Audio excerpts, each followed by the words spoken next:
Hello guys, welcome back. आणि आजचा जो आपला टॉपिक आहे तो खूप इंटरेस्टिंग असणार आहे. तुम्हाला जसं की माहिती आहे की बजेट जे आहे ते आपलं फायनली लॉन्च झालेलं आहे. आणि या बजेटमध्ये तुम्ही बघू शकता की मागच्या वर्षीच्या बजेटमध्ये या वर्षीच्या बजेटमध्ये थोड्याफार काही कॉमन गोष्टी पण आहेत. आणि कुठल्या कुठल्या सेक्टरमध्ये आपल्याला पॉझिटिव्ह आणि निगेटिव्ह इम्पॅक्ट बघायला भेटत आहेत हे पण आपण आजच्या या व्हिडिओमध्ये डिस्कस करणार आहोत.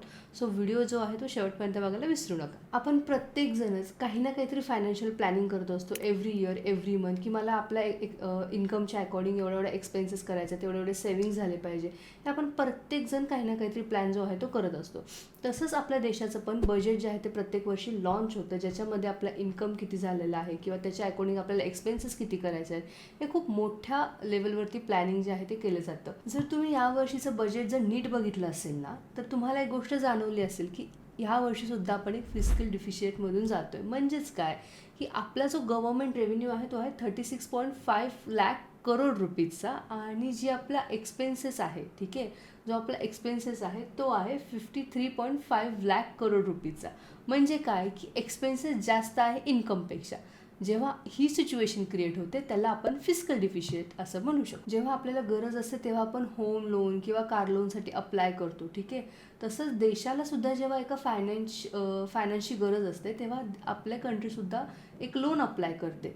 ते लोन अप्लाय करते एक फॉरेन बँक्स असू देत किंवा इंटरनॅशनल मॉनिटरी फंड्स असू देत, एक्सेट्रा एक्सेट्रा, यांच्याकडून आपल्याला लोन भेटण्याचे चान्सेस असतात. आणि त्या फंड थ्रू आपण आपली जी काही फायनान्शियल अचिव्हमेंट्स असते ते आपण कंप्लीट करतो. जर आपण दोन्ही बजेटचा विचार केला, म्हणजे मागच्या वर्षीचं बजेट असू दे किंवा या वर्षीचं बजेट असू दे, तर दोन्ही बजेटमध्ये आपल्याला काही ना काहीतरी कॉमन गोष्टी ज्या आहेत त्या बघायला भेटतात. जसं की इन्फ्रास्ट्रक्चरमध्ये असू दे, फार्मास्युटिकल सेक्टर असू दे किंवा डिजिटल मार्केटिंग, मायनिंग सेक्टर, जे पॉझिटिव्ह इम्पॅक्ट जे आहेत ते आपल्याला मागच्या वर्षीच्या पण बजेटमध्ये बघायला भेटले होते आणि या वर्षीच्या पण बजेटमध्ये बघायला भेटलं होतं. सो ही एक कॉमन थिंग आहे. बजेटमध्ये आपण काय करतो, प्रत्येक गोष्टीचं प्लॅनिंग करतो, बरोबर.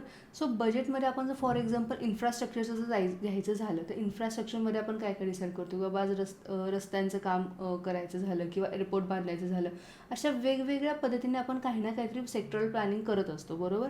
सो त्याचा इम्पॅक्ट ही एक प्रकारची इन्व्हेस्टमेंट आहे असं मला वाटतं, की बाबा ह्या इन्व्हेस्टमेंट थ्रू आपल्याला आपल्या देशाला पुढे काही ना काहीतरी रिटर्न्स जे असतील इन अ गुड वे आपल्याला भेटणार तर नक्कीच आहे. ह्या बजेटमुळे जसे की पॉझिटिव्ह इम्पॅक्ट पण झाले काही सेक्टरवरती, तर तसेच काही सेक्टरवरती निगेटिव्ह इम्पॅक्ट पण आपल्याला बघायला भेटतात. जसं की बँकिंग अँड फायनान्शियल सेक्टर्स असू दे, ज्याच्यामध्ये आपल्याला या बजेटमध्ये अशा खास काही अशा सवलती आपल्याला बघायला भेटलेल्या नाही आहेत. त्यामुळे आपल्याला जसे की शॉर्ट टर्मसाठी जे बँकिंग स्टॉक्स आहेत त्याच्यावरती थोडंसं प्रेशर जे आहे ते बघायला भेटते. तो एक आपण एक ॲज अ निगेटिव्ह इम्पॅक्टसुद्धा एक आज आपण कन्सिडर करू शकतो. जे ब्रोकरेज शेअर्स आहेत ते बजेटनंतर घसरले, त्यामुळे डेरिव्हेटिव्हज आणि हाय फ्रिक्वेन्सी ट्रेडिंगवरती आपल्याला त्याचा इम्पॅक्ट झालेला जो आहे तो दिसतो. त्यामुळे ब्रोकरेज आणि ट्रेडिंग कंपनीजवरती पण याचा एक निगेटिव्ह इम्पॅक्ट जो आहे तो आपल्याला कुठे ना कुठेतरी जाणवतो. जर आपण रिअल इस्टेटचा जर विचार केला तर होम बायरसाठी पण असे काही खूप मोठे असे काही खास सवलती वगैरे या बजेट थ्रू आल्यात असं नाही आहे. सो ह्या तिन्ही सेक्टरमध्ये मला असं पर्सनली वाटते की बाबा निगेटिव्ह इम्पॅक्ट कुठे ना कुठेतरी जाणवतो आहे. तुम्हाला कसा वाटला हा व्हिडिओ मला नक्की कमेंटमध्ये सांगा आणि फॉलो करा फॉर मोर व्हिडिओज. थँक्यू.